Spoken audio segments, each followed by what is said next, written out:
세계 7대 불가사의 피라미드. 11. 신과 신전의 나라 이집트.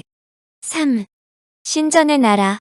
이집트의 신이 700여 명이나 된다는 것은 그만큼 신전이 많다는 뜻이다. 이집트야말로 신전의 나라라고 부르는 이유다. 나일강은 매년마다 홍수가 진 후 물이 물러갈 때마다 진흙섬을 드러냈다.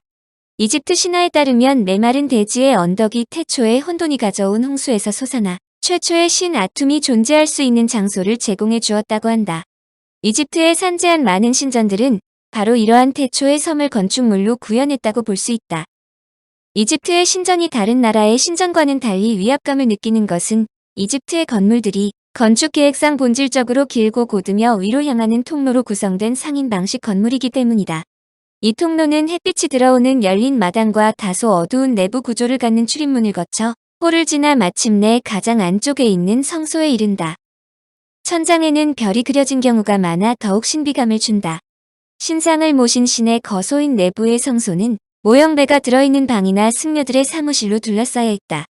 특히 통로는 가장 안쪽에 있는 작은 폐쇄 공간에 접근할수록 천장도 낮아져 신에게 다가가는 인간들로 하여금 경외심을 갖도록 만든다. 반면에 지붕은 그냥 평평한 뚜껑에 불과하다. 초기 신전을 떠받치던 목재 기둥은 파피루스로 만들었는데 이는 태초의 섬에 자라던 초목을 상징했다. 이후 건축술이 발전하면서 석조로 바뀐다. 이집트 신전을 더욱 신비롭게 만드는 것은 신전의 입구에 서 있는 기념비처럼 생긴 탑문인 파일론이다.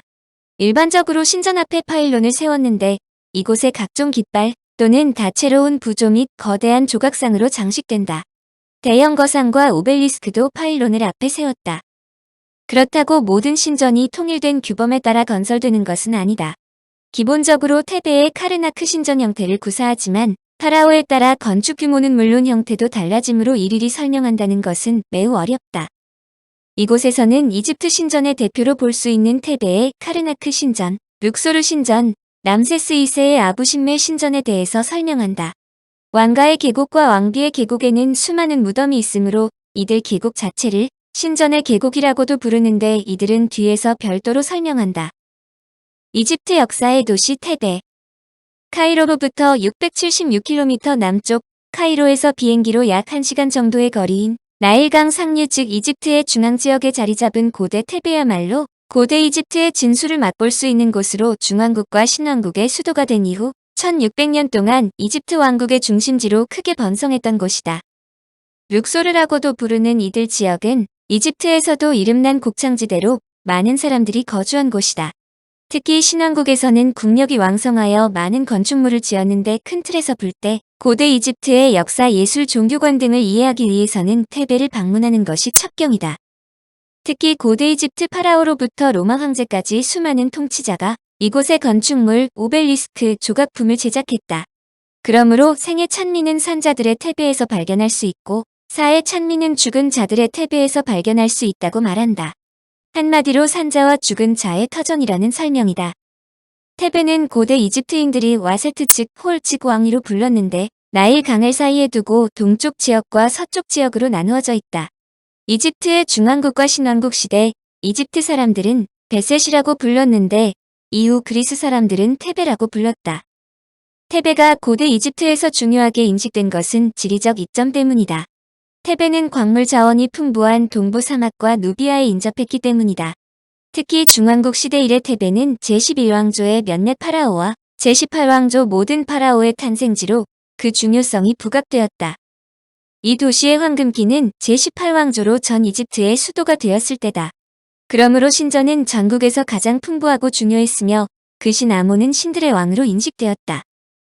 18왕조 말에서 19왕조에 걸쳐 수도가 이전되었음에도 테베의 권위는 사라지지 않아 국가행정에서 주요한 역할을 담당했다.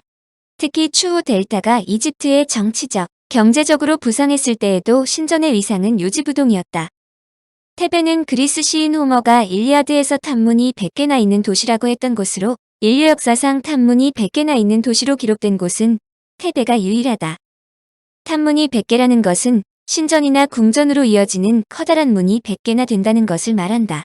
그만큼 이곳에 많은 신전과 궁전이 세워졌으며 크게 번성한 도시였다는 걸 말해주는데 신왕국 전성기에는 100만 명이 넘는 사람들이 테베에 살았다고 한다. 현재 인구가 45만 명인 것을 생각해보면 당시 룩소르가 얼마나 큰 도시였는지 짐작할 수 있다. 테베의 기원은 이집트 문명 초기로 올라가지만 테베가 꽃을 피우기 시작한 것은 신왕국 초기인 제18왕조부터 전 이집트의 수도가 되었을 때다.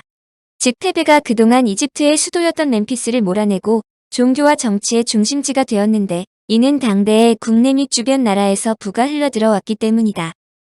그러므로 테베의 지방신에 불과했던 아몬이 이집트의 주신이 되었다. 숨겨진 존재 혹은 알 수 없는 것을 의미하는 아몬신과 더불어 그의 아내인 여신 무트, 달의 신인 그들의 아이인 콘수도 숭상받았다. 아몬은 일반적으로 인간의 모습으로 그려지나 그를 수장, 거위, 허물을 벗음으로써 자신을 새로이 하는 뱀의 모습으로 나타낸 장면도 존재한다. 아몬은 이후 헬리오폴리스인 레와 결합되어 전 이집트에서 가장 높은 신인 아몬레라는 이름으로 불려지며 국가 최고의 신에게 바치는 카르나크 신전이 건설된다. 이후 테베는 아몬레의 비호를 받으며 오랫동안 정치 경제와 신앙의 중심지 역할을 했다. 신왕국 시대가 끝을 맺자 테베의 위치는 델타가 이집트의 정치적, 경제적으로 부상하여 약화되었음에도 불구하고 아몬레 신앙의 중심지로서의 위치는 오랫동안 유지되었다.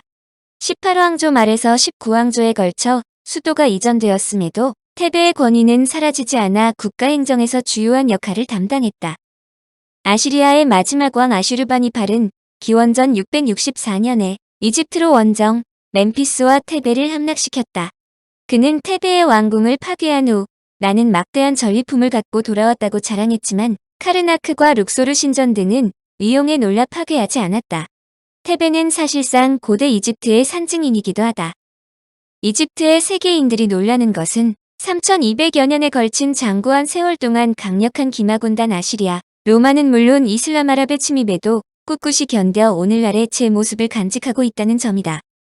1. 카르나크 신전. 이집트를 대표하는 신전은 수없이 많지만 그 중에서도 규모면이나 역할면에서 가장 중요하게 여겨진 신전은 신왕조 동안 이집트의 수도였던 테베의 카르나크 신전이다. 테베는 고대 이집트인들에게 베셋이라는 이름으로 알려져 있으며 기원은 이집트 문명 초기로 올라간다.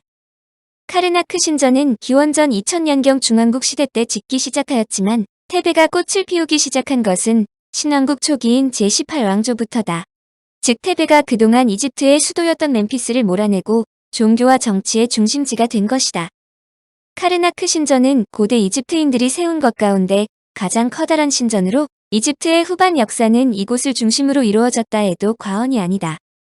아몬 신전은 고대 이집트 자체를 의미하기도 한다. 그러므로 아몬 신전이 있는 카르나크는 신전보다도 거대한 신전 복합체라고도 부른다. 카르나크 신전이 유명한 장소라는 것은 역사의 일부분이라고 볼 수 있는 낙서가 2000건이나 남아있다는 것으로도 알 수 있다. 이들 낙서는 페니키아어, 키프로스어, 리디아어, 콥트어 등 국제적으로 이는 서력 기원이 시작되기 전부터 카르나크 신전이 전설적인 장소였다는 것을 의미한다. 청취자에게 원하는 것은 1. 구독 2. 좋아요